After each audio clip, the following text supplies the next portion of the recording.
नमस्कार दोस्तों, आज हम बात करने वाले हैं बहुत ही इंटरेस्टिंग टॉपिक के बारे में। क्या आप बहुत जल्दी जल्दी भूल जाते हैं? कहीं सामान रख के भूल जाते हैं, तो कभी किसी का नाम भूल जाते हैं, कभी रास्ते पे चलते चलते कहीं रास्ता भूल जाते हैं, या फिर कहीं बहुत ज़रूरी डॉक्यूमेंट रख के अगर भूल जाते हैं। अगर आपको ये प्रॉब्लम है तो आपके लिए ये वीडियो यूज़फुल होने वाला है।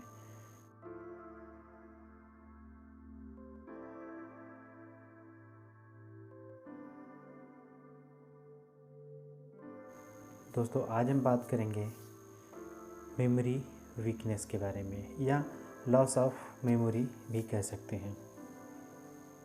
मेमोरी वीकनेस इन एडल्ट मतलब बड़ों में याददाश्त कमज़ोर होना। चलिए दोस्तों, शुरू करते हैं।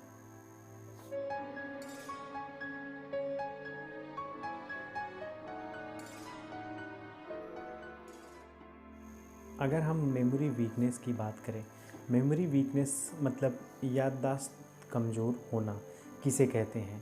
याददाश्त कमज़ोर होना जब डेली रूटीन में आप कोई सामान कहीं सामान रख के भूल जाते हैं, या फिर चलते चलते रास्ता भूल जाते हैं, किसी का नाम भूल जाते हैं। अगर आप बाज़ार गए और आपको ये याद नहीं रहा कि हमें क्या चीज़ मतलब क्या लेने आए हैं, तो ये आपकी मेमोरी वीकनेस में आता है। आप किसी चीज़ को कंसंट्रेट नहीं कर पा रहे हैं, ये मेमोरी वीकनेस में आता है। मेमोरी वीकनेस या डिमेंशिया कह लीजिए, इसका एक फैक्टर होता है एजिंग फैक्टर। एज जो बुज़ुर्ग लोग होते हैं उनमें ये ज़्यादा देखने को मिलता है। जैसे जैसे जैसे हम बड़े होते हैं और बड़े होते जाते हैं, बुज़ुर्ग होने लगते हैं, तो उस कंडीशन में याददाश्त मतलब कि याद करने की जो क्षमता होती है वो धीरे धीरे कम होती जाती है।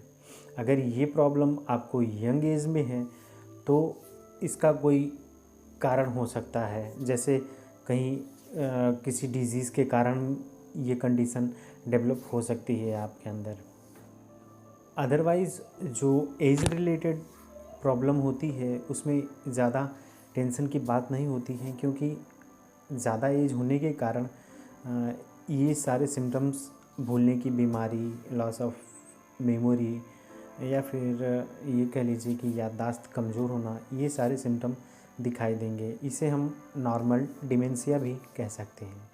तो वही अगर कॉज की बात करें तो कॉज कौन कौन से हो सकते हैं? मेमोरी वीकनेस में बहुत सारे कॉज आते हैं, जैसे विटामिन B12 की कमी होना, स्लीप डिस्टर्बेंस, रात में नींद नहीं आना, प्रॉपर नींद नहीं ले पा रहा है। अगर पेशेंट अगर प्रॉपर नींद नहीं आ रही है तो उस कंडीशन को हम इंसोम्निया बोलते हैं।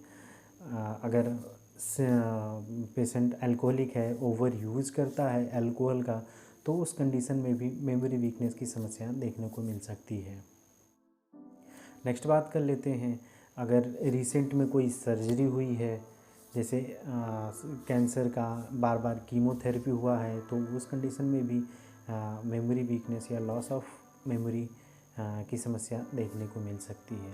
अगर पेशेंट इमोशनली डिस्टर्बेंस है तो उस कंडीशन में भी हमें देखने को मिल सकता है लॉस ऑफ वीकनेस, या फिर लॉस ऑफ मेमोरी भी बोल सकते हैं। या फिर अगर पेशेंट की पेशेंट में अगर हेड इंजरी हुई है तो उस कंडीशन में भी हमें लॉस ऑफ मेमोरी देखने को मिल सकता है। अगर हम होम्योपैथिक मेडिसिन की बात करें तो आज मैं आपको एक ऐसा कॉम्बिनेशन बताने वाला हूँ जो अगर आप उस कॉम्बिनेशन को तैयार कर लें और उसे यूज़ करें तो इसमें बहुत अच्छा रिज़ल्ट देखने को मिलेगा। आपको बहुत इम्प्रूवमेंट फील होगा। तो कौन कौन सी मेडिसिन है, तो चलिए मेडिसिन के बारे में बात करते हैं। दोस्तों, मैं आपको 5 ऐसी होम्योपैथिक मेडिसिन के बारे में बताऊंगा जिसे आप इक्वल उस 5 मेडिसिन को मिला लें और प्रिपेयर कर लें एक कॉम्बिनेशन का, तो आप अगर उसे यूज़ करेंगे तो बहुत ज़्यादा इम्प्रूवमेंट आपको देखने को मिल सकता है। चलिए दोस्तों, बात करते हैं होम्योपैथिक मेडिसिन के बारे में। पहली जो मेडिसिन आती है बराइटा कार्ब। बराइटा कार्ब एक बहुत ही अच्छी मेडिसिन आती है मेमोरी वीकनेस या लॉस ऑफ मेमोरी के लिए।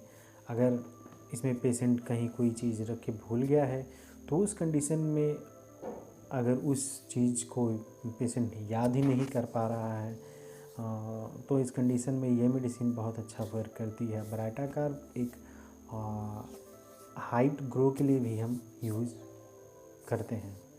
नेक्स्ट मेडिसिन आती है कालीफॉस। कालीफॉस को हम ब्रेन टॉनिक भी बोला जाता है होम्योपैथिक में।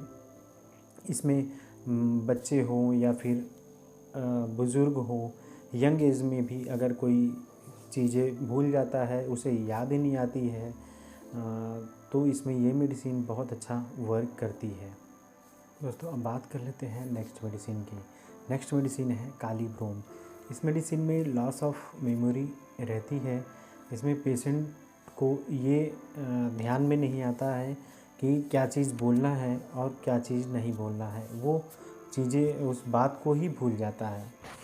दोस्तों अब बात कर लेते हैं नेक्स्ट मेडिसिन एसिड फॉस के बारे में। इसमें लॉस ऑफ मेमोरी तो रहती ही रहती है, लेकिन इसके साथ साथ पेशेंट के दिमाग में वो थॉट तो रहेगा कि उसे क्या बोलना है, लेकिन मुंह से निकाल नहीं पाएगा, मतलब उसे समझ ही नहीं पाएगा कि उसे क्या बोलना है।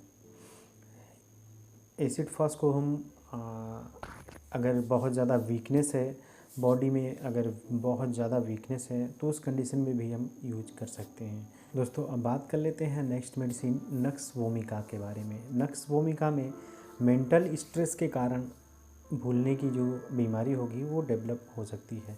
मेंटल स्ट्रेस मतलब कि जैसे ऑफिस का या फिर घर का कोई काम को लेकर अगर उसे स्ट्रेस है, इसके साथ साथ उसे गैस्ट्रिक ट्रबल भी देखने को मिलेगा इसमें। दोस्तों अब बात कर लेते हैं इसका कॉम्बिनेशन कैसे तैयार करना है। जो 5 मेडिसिन मैंने आपको बताई है, उसका 30 पोटेंसी में 10-10 ml किसी खाली बोतल में उसको मिला लें और उसे सेक कर लें अच्छे से, और फिर उसे रेगुलरली बिना गैप किए 15-15 बूंद सुबह दोपहर शाम को 1/4 कप पानी में उसको लें रेगुलर।